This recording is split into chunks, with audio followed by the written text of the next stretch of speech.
નમસ્કાર ખેડૂત મિત્રો, સ્વાગત છે તમારું ખેડૂત ચેનલની અંદર। આજે તારીખ 31 જુલાઈ 2025 વાર ગુરુવાર। આજના થરાદ માર્કેટ યાર્ડના તાજા બજાર ભાવ। તો ખેડૂત મિત્રો, આજે થરાદમાં જીરુના સૌથી ઊંચા ભાવ 3700 રૂપિયા નોંધાઈ રહ્યા છે। આજે પણ જીરુની બજારમાં સામાન્ય વધઘટ નોંધાઈ રહી છે। અન્ય જણસીના ભાવમાં પણ કોઈ મોટી તેજી હાલ જોવા મળતી નથી। જીરુના ભાવ પણ હાલ સ્થિર જોવા મળી રહ્યા છે। તો ચાલો આપણે જાણી લઈએ કે આજે રાયડો, જીરું અને અજમાના ભાવ શું ચાલી રહ્યા છે તે જાણી લઈએ।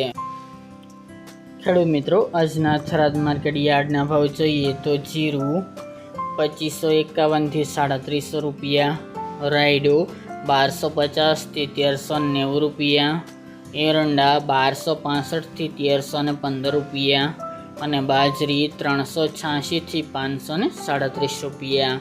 તો ખેડૂત મિત્રો, આ તાજના થરાદ માર્કેટ યાર્ડના તાજા બજાર ભાવ।